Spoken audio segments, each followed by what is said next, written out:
Muito boa tarde, estamos de volta com o programa Coisas do Cotidiano.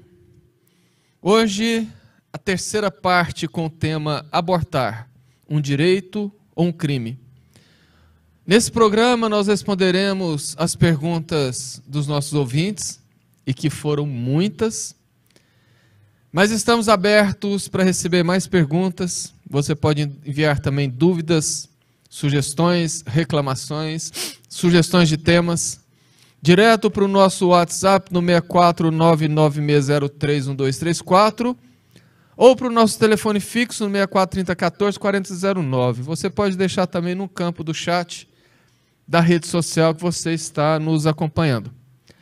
O nosso programa é retransmitido pelas páginas do Centro Espírita Allan Kardec de Jataí, Casa do Caminho de Jataí, Mansão do Caminho de Quirinópolis, Centro Espírita Allan Kardec de Mineiros, Lar Espírita Forças do Amor de Jataí, Livraria Espírita Allan Kardec de Jataí e Rádio Portal da Luz, Dourados, Mato Grosso do Sul. Eu convido a todos que nesse momento possamos esquecer dos problemas do dia a dia, das preocupações, para que nós possamos elevar os pensamentos ao Mestre amado Jesus, a fim de agradecer pela dádiva da vida, por estarmos mais uma vez em Teu nome, movidos pelo aprendizado, por termos nesse instante a condição da vida e, claro, lembrar de todos os nossos irmãos que estejam sofrendo em toda e qualquer situação, em principal aqueles que estertoram pela Covid, aos que retornaram ao plano espiritual, bem como seus familiares e amigos. Que Jesus possa iluminar a todos e que possa também nos inspirar e nos iluminar no programa de hoje, que declaramos aberto em nome de Deus e que assim seja. Sem muita enrolação, vamos partir para as perguntas, porque, como eu disse, nós recebemos bastante perguntas. É um tema que mexe com grande parte das pessoas, muitas dúvidas. E a nossa primeira pergunta: por que o movimento espírita é contra o aborto? Bem, inicialmente eu gostaria de enfatizar que nós, do movimento espíritas, não somos contra. Essa palavra contra, ela já designa uma violência. Nós, da doutrina espírita, somos a favor da vida ou a favor do não aborto.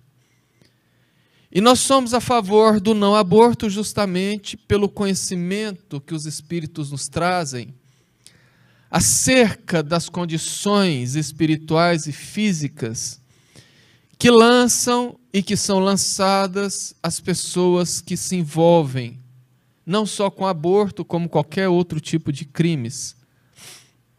Circunstâncias que são geradas pelas nossas escolhas e que enfrentamos indubitavelmente, ou ainda nessa existência, com certeza após a morte do corpo físico, e mais certamente enfrentando as sequelas em encarnações por vindouras. Pergunta de número 2. Pode-se predizer em qual momento a alma se une ao corpo?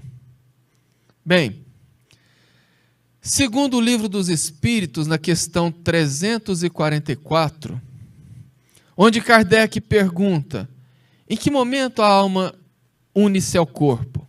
E os Espíritos respondem: a união começa na concepção, mas não se completa senão no momento do nascimento.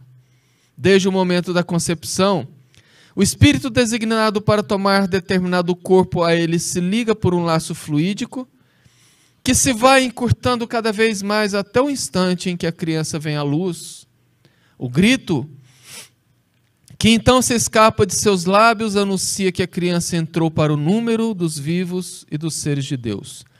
O que os Espíritos explicam para Kardec é que a vida, ela começa no exato momento quando o espermatozoide penetra o óvulo e ali promove a primeira divisão celular.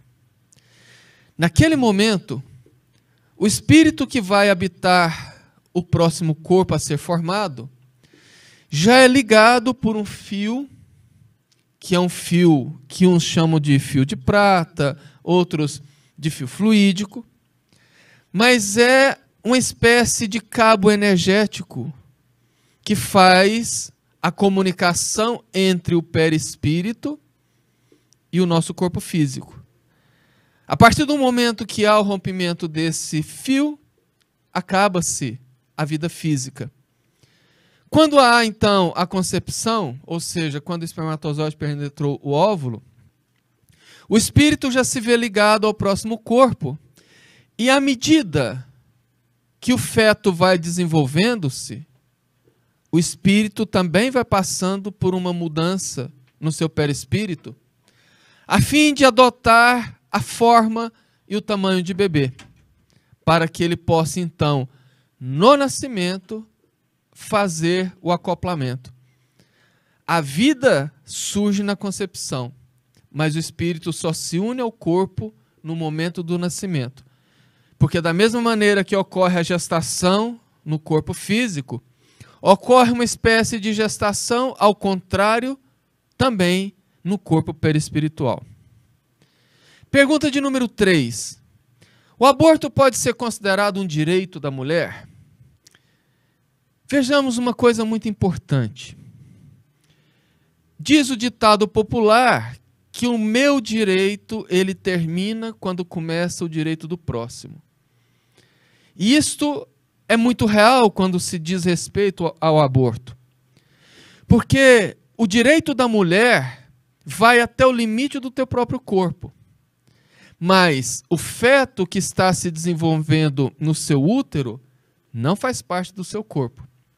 E o direito dela vai apenas até o limite onde começa o direito daquele novo ser vivo que está sendo formado dentro dela.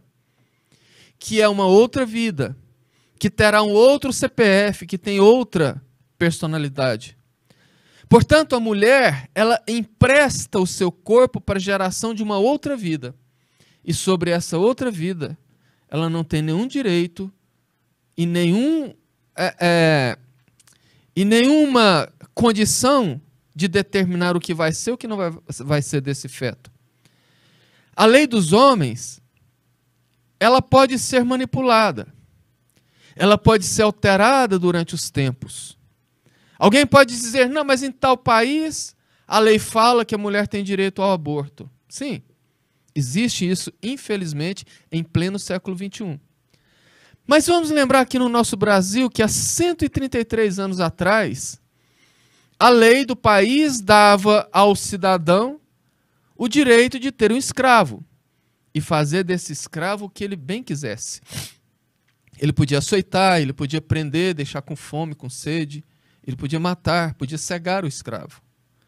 E hoje isso é visto como algo extremamente hediondo, como algo impensável. E a doutrina espírita explica que em tempos futuros o aborto será visto dessa mesma maneira, como algo impensável, porque em verdade ninguém tem o direito de matar, ninguém tem o direito de tirar a vida do próximo, quando não tem o direito de tirar a sua própria vida. Pergunta de número 4. Por que o aborto hoje é visto como algo natural por muitas mulheres? É bom que se diga que não é apenas por mulheres, mas também por homens. Infelizmente, muitas pessoas na humanidade veem o aborto como algo extremamente natural. No entanto, existem 2 motivos básicos para que isso aconteça. Um é o orgulho e outro, o egoísmo. Mas o motor que move o orgulho e o egoísmo é o materialismo. Mesmo pessoas que se dizem espiritualizadas, mesmo pessoas que se dizem religiosas, às vezes se mostram materialistas em diversas circunstâncias da vida, quando são convidados a dar o seu testemunho frente a escolhas, ou principalmente frente a outras situações que a vida impõe e que lhes convida ao desapego. Pergunta de número 5. Quais as consequências do aborto na visão espírita? O que você diz sobre o aborto ser defendido pela questão de algumas famílias? São duas perguntas em uma. Mas vamos por partes. Quais as consequências do aborto na visão espírita? O que o Espiritismo diz é que toda ação traz consigo, em essência, uma reação. As nossas escolhas, sejam elas físicas, sejam elas morais, todas elas trazem consequências. Se foram boas as escolhas, consequências boas. Se foram ruins, consequências ruins. A doutrina espírita não propaga a ideia de um Deus punitivo. Um Deus que escolhe os seus eleitos, principalmente porque esses, às vezes, o bajula. Quem faz as escolhas somos nós mesmos.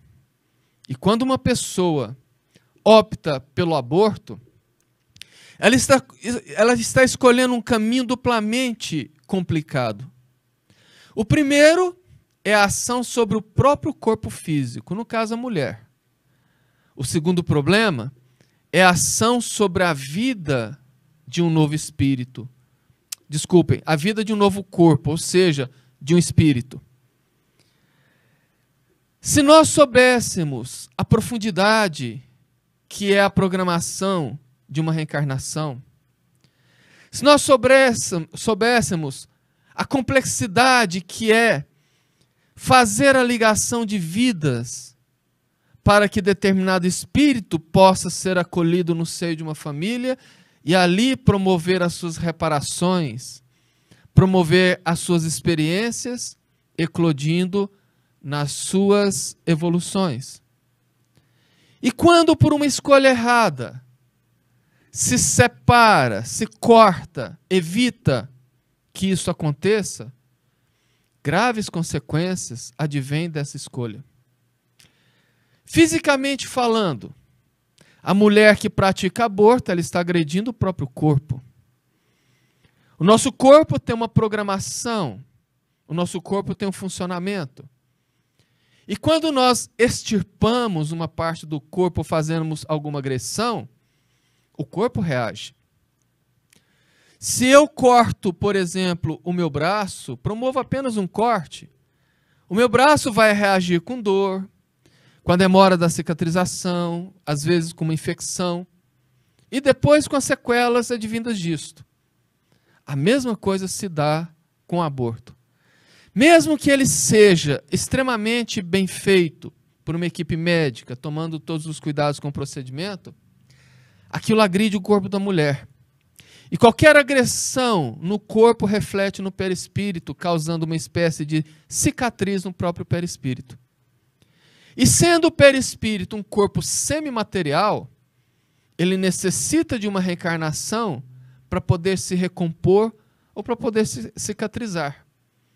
O que ocorre, então, é que aquela sequela que a mulher leva para a vida após a morte do corpo físico, ela vai determinar numa próxima reencarnação a saúde ou a falta de saúde do seu aparelho genésico.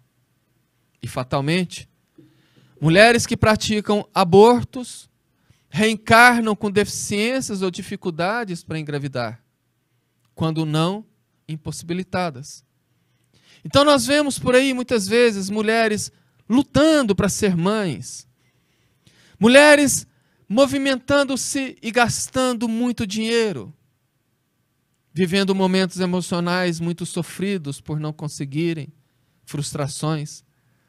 Mas se pudessem abrir a cortina do esquecimento e voltar os olhos a reencarnações anteriores, provavelmente encontraria ali um ou vários abortos. As consequências espirituais também são grandes. Primeiro, porque nós criamos uma complicação na nossa programação reencarnatória. Porque absolutamente nenhum espírito vem conviver conosco na vida física se não tem com nós outros o enlace de um compromisso. Quantas vezes são adiadas por séculos reparações entre espíritos, entre almas que foram inimigas ou que têm alguma espécie de culpa porque aquele espírito foi abortado. Muitas vezes o próprio espírito abortado não aceita aquela colocação, aquela imposição da futura mãe de tirar a sua vida, de tirar a sua grande oportunidade, e com isso caem em dor. E com isso geralmente se revoltam. E quando a revolta chega, não raro, se tornam obsessores daquelas que seriam suas futuras mães. Nós temos hoje a ciência também comprovando de que a saúde mental da mulher que pratica aborto fica extremamente comprometida quando esse aborto ele é causado por vontade própria. Nós citamos no programa anterior pesquisas que foram feitas em vários países do mundo, mas nós citamos uma específica de um país extremamente materialista, onde se avaliou mulheres que fizeram aborto provocado e mulheres que tiveram aborto espontâneo. Todas aquelas que praticaram aborto, em média, depois de 5 anos, sofriam de algum problema de ordem mental. E não é difícil nós entendermos isto. Quando nós compreendemos que ninguém burla as leis divinas e que o corpo da mulher vem programado, entre outras coisas, obviamente, para ser mãe, mesmo que algumas não concordem com isso, essa é a função precípua da mulher na criação divina. Burlar, quebrar, tentar fugir dessa lei é um agravo muito grande para a sua condição. E, naturalmente, isso iria eclodir em algum problema. A próxima pergunta.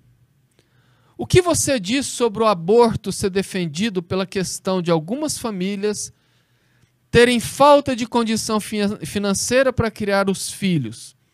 Visto que, por exemplo, algumas pessoas têm 6 filhos e passam dificuldades de alimentação ou dificuldade financeira, entre outras.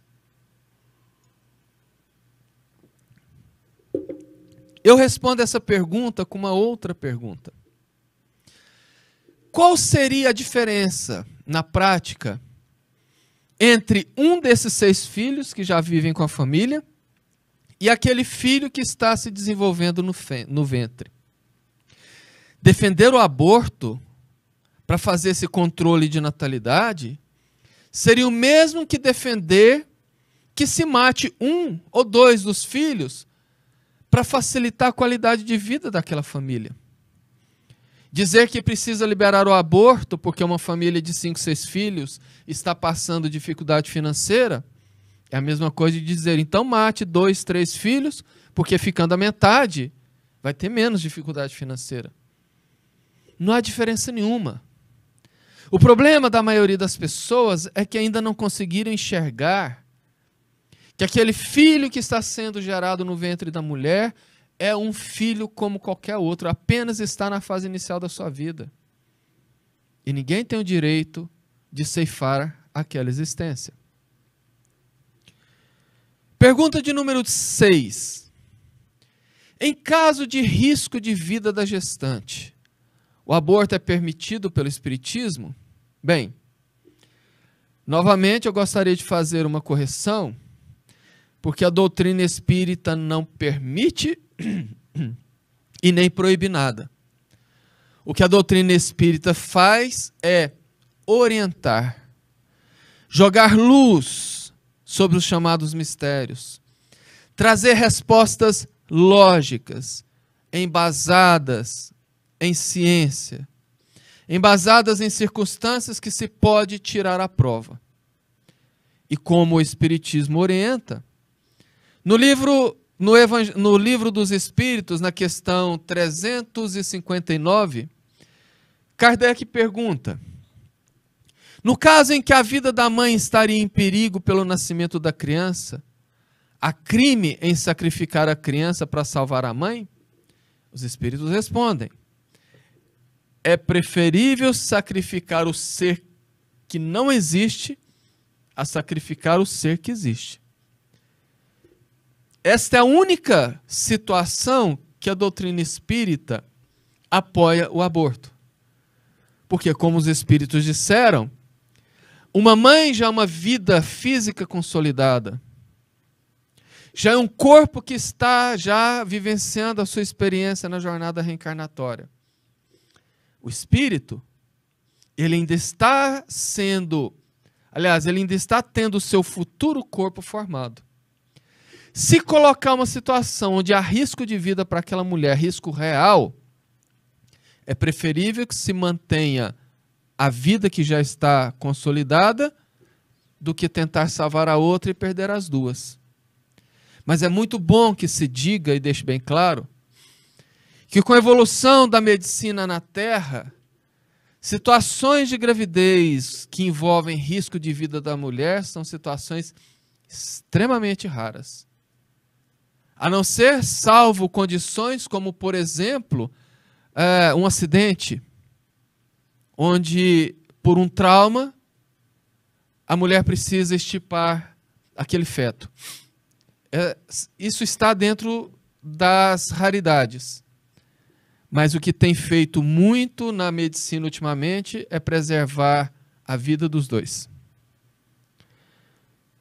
Antes de mais nada, eu vou pedir o Claudinho para poder aumentar um pouco o volume do ar-condicionado, a temperatura do ar-condicionado, o controle está aí do lado dele, senão daqui a pouco eu não estou conseguindo falar aqui mais. Pergunta de número 8. Muitas mulheres não consideram o bebê como uma vida antes da 3ª semana de gravidez. Isso está certo? Repetindo. Muitas mulheres não consideram o bebê como uma vida antes da 3ª semana de gravidez. Isso está certo? Bem, novamente eu repito, não só as mulheres, mas homens também. Isso é uma questão do ser humano, independente do gênero. E eles se dividem basicamente em 2 grupos. O primeiro grupo, aqueles ignorantes, mas ignorantes no sentido de serem desinformados. Ignorantes no sentido etimológico da palavra, ou seja, aqueles que desconhecem a realidade do espírito. E o segundo grupo é formado dos profissionais de saúde, que trabalham, infelizmente, como uma espécie de vendedores para a indústria farmacêutica, e que usam esse argumento para vender produtos e ganhar, não só, às vezes, com a venda de produtos, mas principalmente com os procedimentos de instalação desses produtos, como, por exemplo, o DIU. O que diz a doutrina espírita a respeito? Em O Livro dos Espíritos, na questão 344, em que momento a alma se une ao corpo? E os espíritos respondem, na concepção. Ou seja, se a alma é unida ao corpo na concepção, a partir daí já existe vida. E o que a ciência diz? Bem, biologicamente falando, quando começa a vida? Segundo Keith Moore, que é considerado o papa da embriologia clínica, e que escreveu o livro Embriologia Clínica, no primeiro parágrafo do primeiro capítulo, Keith Moore anota: o zigoto é uma célula resultante da fertilização de um ovócito por um espermatozoide e é o início de um ser humano. Vejamos bem. Algumas pessoas afirmam que a vida não começa antes da 3ª semana de gravidez. A doutrina espírita afirma que sim, Começa já na concepção. E a ciência afirma que sim. Repetindo a fala de Kate Moore, no livro Embriologia Clínica, o zigoto é uma célula resultante da fertilização de um ovócito por um espermatozoide e é o início de um ser humano. E aqui nós temos 2 pontos a serem considerados. Se a ciência e a religião concordam que a vida começa na concepção, apenas negar, apenas dizer que começa na 3ª, na 4ª, seja lá qualquer que seja a semana, não serve de argumento e muito menos de justificativa. E o segundo ponto é que a pessoa ser ignorante sobre um determinado assunto não exime essa pessoa da responsabilidade perante a lei. Portanto, aquele primeiro grupo que ignora a realidade do espírito, em se praticando o aborto, simplesmente por achar ou por acreditar que a vida começa apenas na 3ª gestação, isso não vai mudar nada em relação à lei divina sobre o fato praticado. E isso vale tanto para a lei divina quanto para a lei dos homens. Na lei dos homens, ignorar a lei não exime a pessoa da responsabilidade.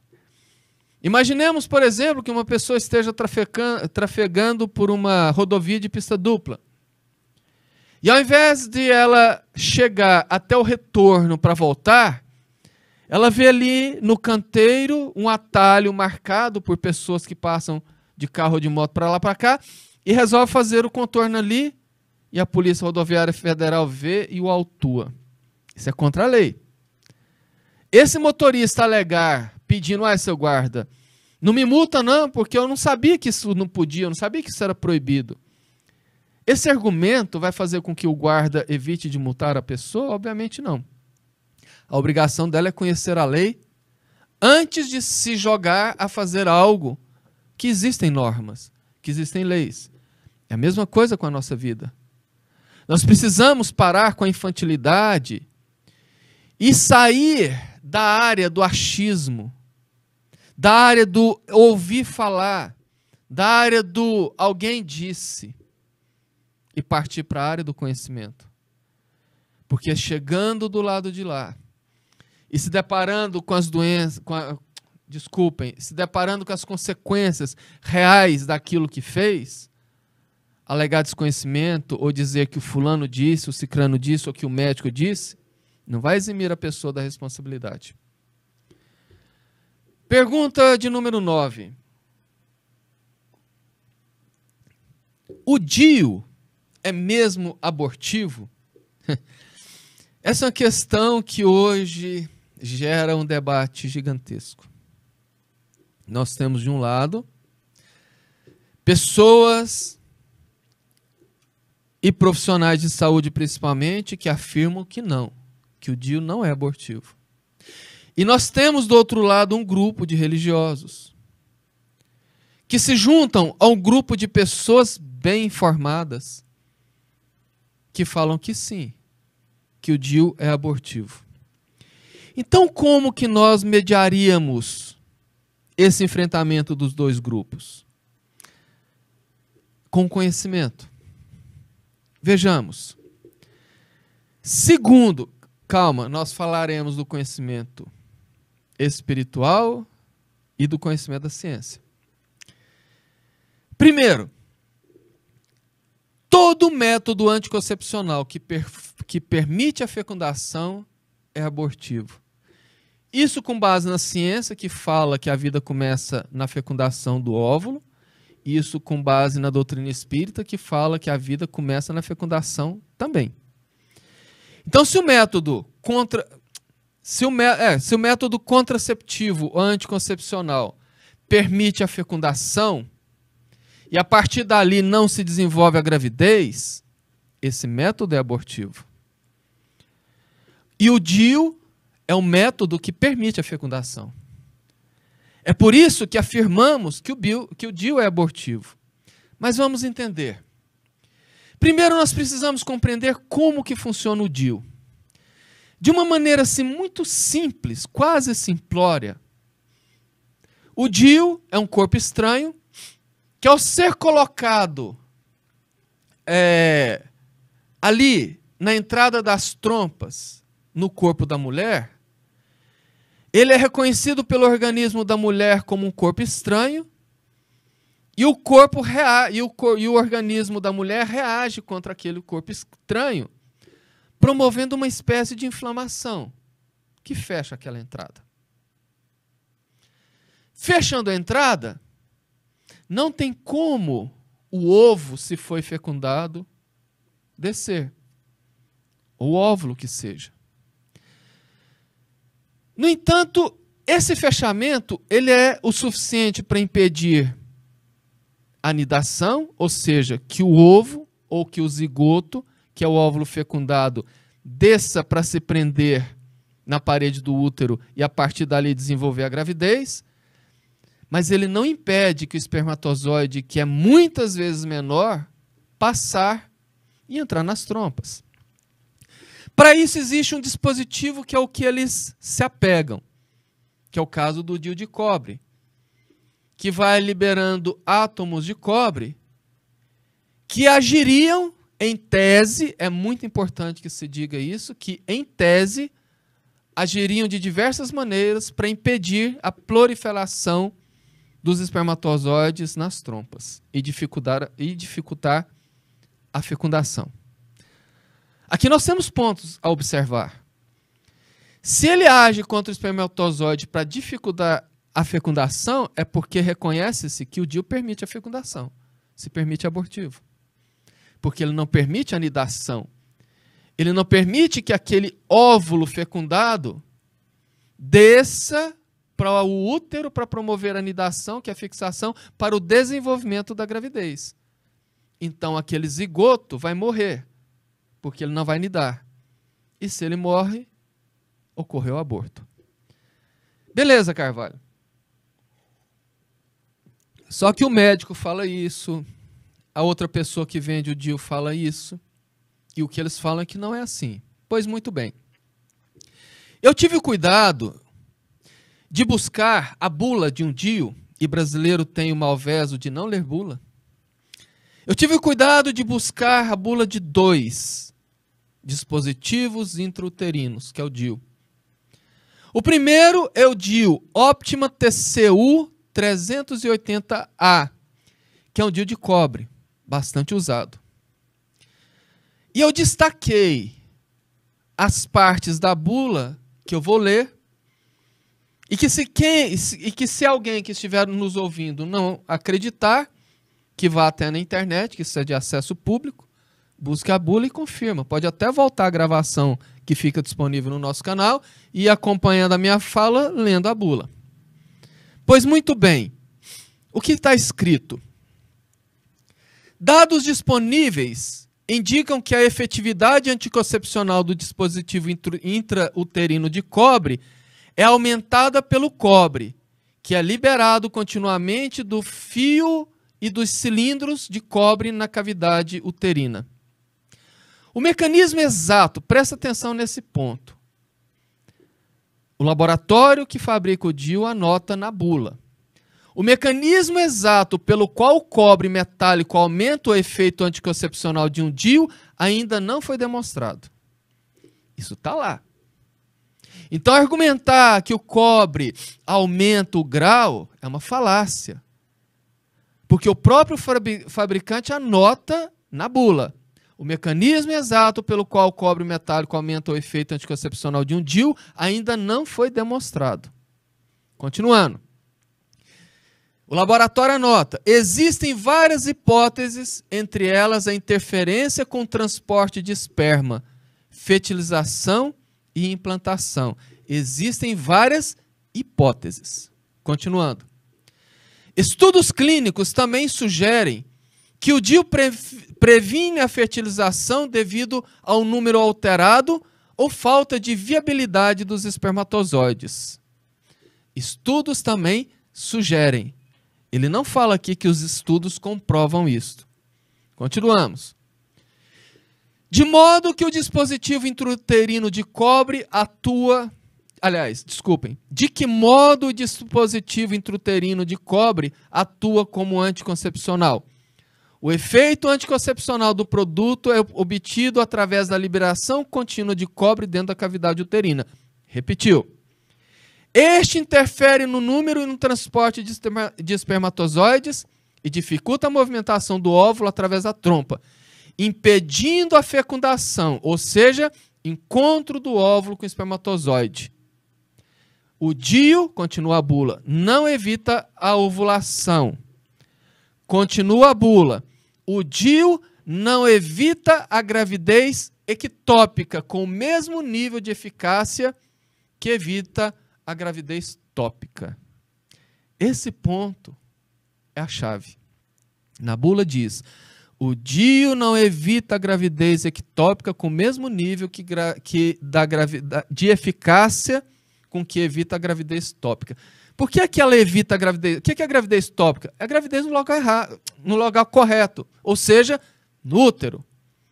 O que é a gravidez ectópica? O que diz? Gravidez ectópica é uma gestação que ocorre no lugar errado. Geralmente o óvulo se aloja na tuba uterina, diferente da gestação comum. Uma gestação como essa nunca pode seguir à frente, pois causa diversos danos e riscos para a paciente. Veja bem, o que é a gravidez ectópica? O espermatozoide fecunda o óvulo. O ovo, que é o nome do óvulo fecundado, ou o zigoto, caminha pelas trompas para fazer a anidação, ou seja, para fixar no útero, para desenvolver a gravidez. Só que ele não consegue fixar no útero, ou seja, ele não promove a gravidez tópica. Então ele pode se desenvolver nas próprias trompas, que é a gravidez ectópica. Em outras palavras, a bula do DIU assume que ele permite a fertilização, que ele permite a fecundação. Aí você busca na literatura médica sobre as causas da gravidez ectópica. Aqui nós paramos com a bula, certo? Só que se a pessoa não entender o que é a gravidez ectópica, ele vai buscar na internet o que é a gravidez, eu li, mas ele vai buscar na internet o que causa a gravidez ectópica. Aí nós encontramos lá, por exemplo, tabagismo ou alcoolismo, doença inflamatória pélvica que pode surgir a partir de infecções por clamídia ou gonorreia, inflamação ou cicatrizes nas trompas, condições médicas que afetam o formato e a condição das trompas e dos órgãos reprodutivos e dispositivos intrauterinos, o DIU.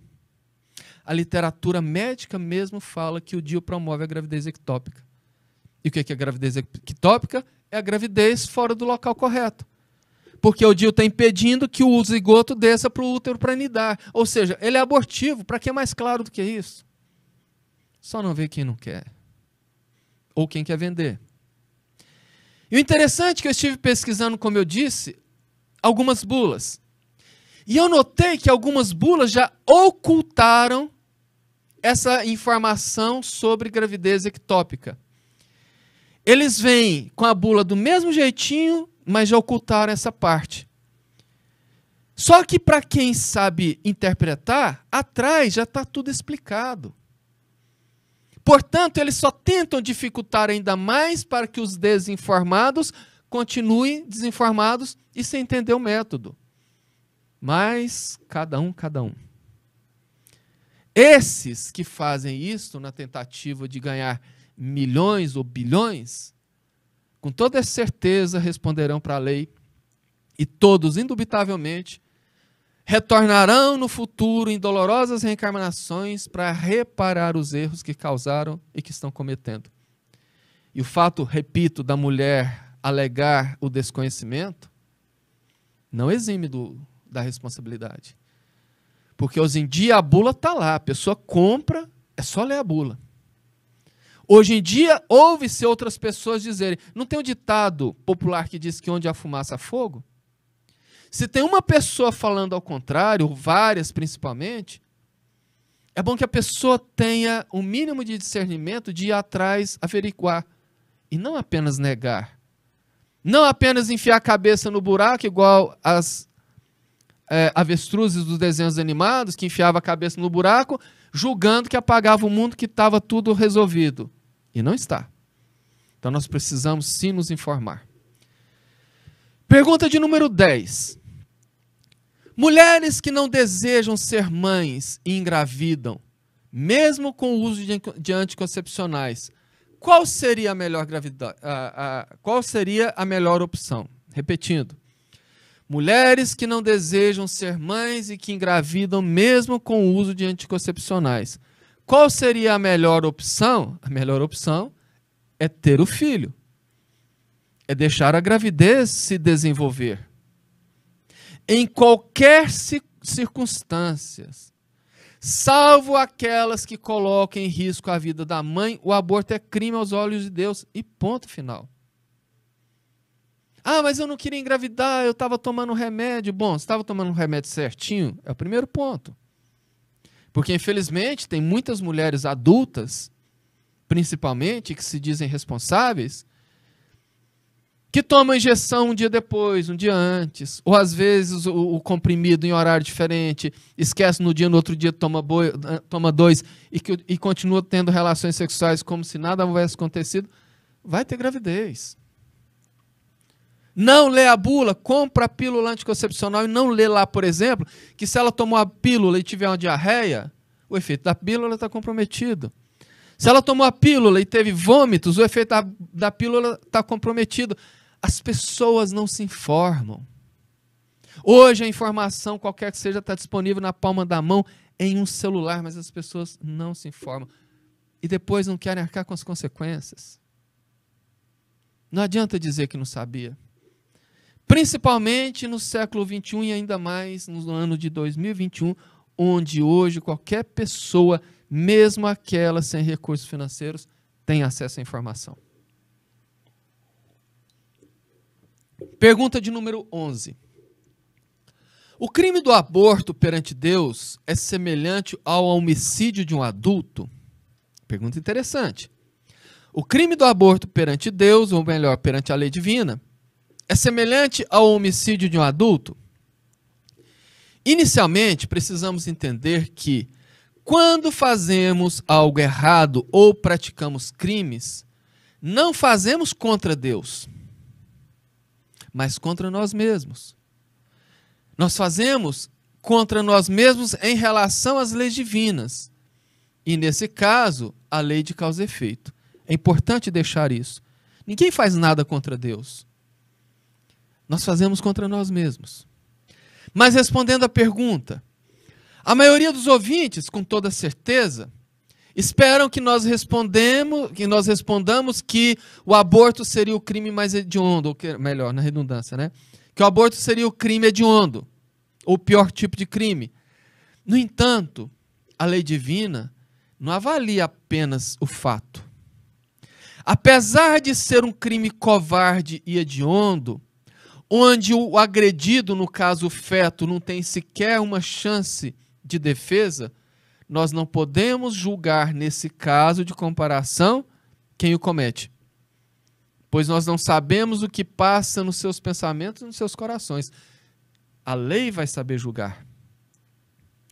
Porque essa mulher, por exemplo, ela pratica um aborto, obrigada pelo parceiro, obrigada pelo próprio pai ou pela própria mãe, ou numa circunstância qualquer e que ela se viu obrigada, e durante a prática ela está sentindo aquilo mal, ela está se doendo por estar matando o seu filho, perante a lei divina, ela não vai ter consequências, mas sim quem está obrigando ela.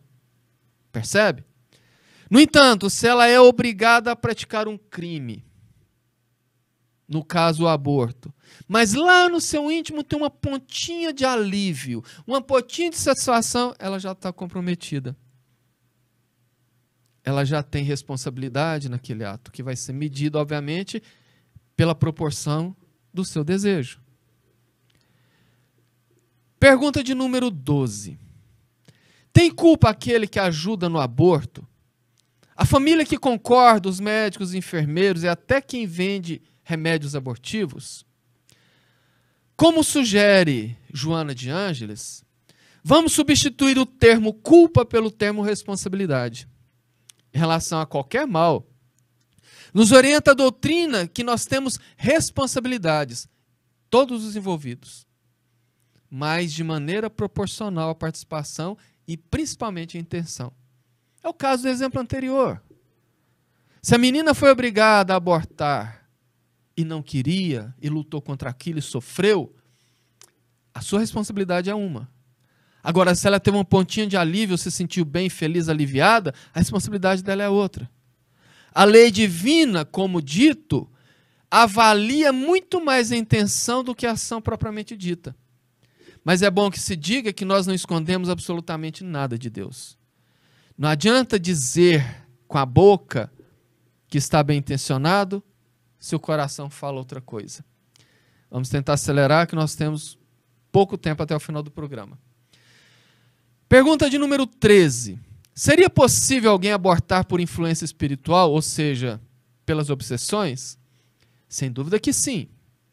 Seria possível? Sim. No entanto, é bom que se diga que o obsessor não obriga ninguém a fazer nada. O obsessor não coloca a arma na cabeça da pessoa e fala, faça isso, e a pessoa faz. Isso não acontece. O obsessor sugere. Ele sugere de maneira mais tranquila, mais suave, ou ele sugere de maneira mais ostensiva. Mas ele apenas sugere. Cabe à pessoa concordar ou não, acatar ou não. Portanto, quem escolhe fazer é a pessoa, não o espírito. Ela só está sendo influenciada, mas ela não faz se não quiser. Pergunta de número 14. Quando uma mulher morre em consequência de um aborto, é lei de causa e efeito ou suicídio? Pergunta interessantíssima. Quando uma mulher morre em consequência de um aborto, é ação da lei de causa e efeito ou suicídio? Bem, antes de mais nada, precisamos entender alguns conceitos doutrinários básicos do Espiritismo. Primeiro, é que a lei de causa e efeito, ela não é uma lei punitiva. Ela é uma lei reparadora, porque Deus não pune. Deus nos oportuniza a correção. Segundo ponto, ninguém nasce destinado a matar, e o aborto é um assassinato. Logo, ninguém traz em seu planejamento reencarnatório a aplicação da lei de causa e efeito através de um crime. Posto isso, fica mais fácil compreender que se uma mulher vai praticar aborto, ela está cometendo uma agressão contra si e contra o corpinho que está sendo gerado dentro dela. Ou seja, um assassinato covarde. E se ela, através dessa agressão, que é a prática do aborto, desencarna no procedimento ou depois do procedimento, ela abreviou a sua existência, mesmo sem querer, mesmo contra a sua vontade. E ela entra no plano espiritual como uma homicida, como uma assassina, porque matou o filho, e como uma suicida inconsciente, porque se matou sem querer se matar. Duas situações extremamente graves que reservam para essas pessoas lamentáveis condições espirituais no plano espiritual. Pergunta de número 15. Atualmente, arrisco a dizer que a questão econômica envolve muito mais o aborto do que a religiosa, como antigamente. Patrões preferem patrocinar um aborto do que pagar os direitos das funcionárias. O discurso feminista prega que a mulher que engravida perde a sua independência financeira. Os prós-aborto dizem que um bebê que nasce em família pobre irão sofrer com fome e miséria, e o governo oferece poucas políticas públicas de assistências a grávidas, dentre outros vários exemplos. Portanto, nota-se que o materialismo está diferentemente ligado ao aborto. Qual a sua opinião sobre isso e como lidar? Bem, a minha opinião é a mesma da doutrina espírita. E nós encontramos na pergunta 799 do Livro dos Espíritos. De que maneira pode o espiritismo contribuir para o progresso? Destruindo o materialismo. que é uma das chagas da sociedade. O materialismo faz com que os homens compreendam onde se encontram. O materialismo faz que os homens compreendam onde se encontram seus verdadeiros interesses, deixando a vida futura de estar velada pela dúvida. O homem permanecerá melhor que por meio do presente lhe é dado preparar o seu futuro, abolindo os prejuízos de seitas, castas e cores. Ensina aos homens a grande solidariedade que os há de unir como irmãos. Ou seja, o responsável por essas ações, por essas crenças, por essas atitudes, é a condição materialista do indivíduo. Como você mesma afirmou. Portanto, a melhor maneira de lidar com isto é buscar o conhecimento. É espalhar a luz do conhecimento para as pessoas à sua volta, à nossa volta. E quando for possível, espalhar para pessoas distantes, sejam através de campanhas, de palestras ou de qualquer outros meios. O importante é que nós não fiquemos focados apenas nas atitudes que estão acontecendo. Porque cada pessoa está num nível de evolução e de entendimento. Todos nós que hoje temos a consciência que não se deve abortar, e que defendemos a vida e que defendemos o não aborto, todos nós, sem nenhuma exceção, no passado. Às vezes no passado remoto, às vezes no passado recente, pensávamos dessa maneira. Então nós não devemos julgar essas pessoas, mas sim esclarecê-las. Ajudá-las à compreensão, ajudá-las ao entendimento, ajudá-las a poder mudar o seu foco e o seu ponto de vista. Próxima pergunta. Como convencer alguém a não abortar? Uma resposta muito simples e curta. Com conhecimento, oração e muita amorosidade. Primeiro que precisamos ter conhecimento para podermos ter argumento para justificar por que a pessoa não deve abortar. Você chegar e dizer apenas não deve porque é pecado, ou porque Deus não gosta, ou porque Deus vai chorar, não resolve. Nós temos que dizer, você não deve abortar por causa disso, disso, daquilo, e com argumentos sólidos, comprováveis principalmente. Com oração, é porque a oração tem um poder que nós desconhecemos. Nós envolvemos aquela pessoa que está passando por uma dificuldade, por um abalo emocional. A oração faz com que ela possa se acalmar, que ela possa pensar melhor, que ela possa ter mais discernimento e abrir o seu coraçãozinho para as verdades que, em estando fechados seus corações, poderá trazer dor. E com amorosidade, porque lidar com situações desse jeito não é fácil. Nós precisamos conhecer isso para que nós possamos promover as mudanças que o mundo necessita. Nós gostaríamos de agradecer pela presença de todos e mandar um abraço especial para os nossos ouvintes que participaram, que deram alô no nosso chat no YouTube ou no Facebook, principalmente para a Alessandria Santos, a Fátima Daniela, a Eni Franco Carvalho, Ruth Carvalho, Neuza Barbosa, Maiara, Leia, Maristela Prati, Regina Meno e Caritas Silva de Carvalho.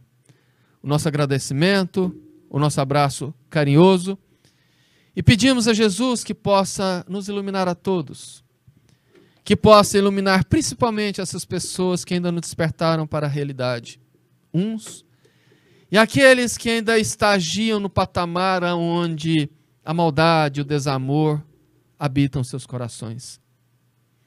Que a amorosidade de Maria Santíssima, que segundo os Espíritos, hoje, é a responsável pela assistência, pelo acolhimento dos espíritos suicidas, mas que também desenvolve um grande trabalho na orientação das mães que pensam em aborto. possa derramar o seu amor de mãe sobre essas criaturas. Porque às vezes, um pouquinho mais do amor, que segundo Chico Xavier é aquele que na terra mais se assemelha ao amor de Deus, que é o amor materno, possa desenvolver nessas criaturas a responsabilidade sobre a vida do próximo. Muito obrigado mais uma vez, que Jesus nos ilumine a todos e que assim seja.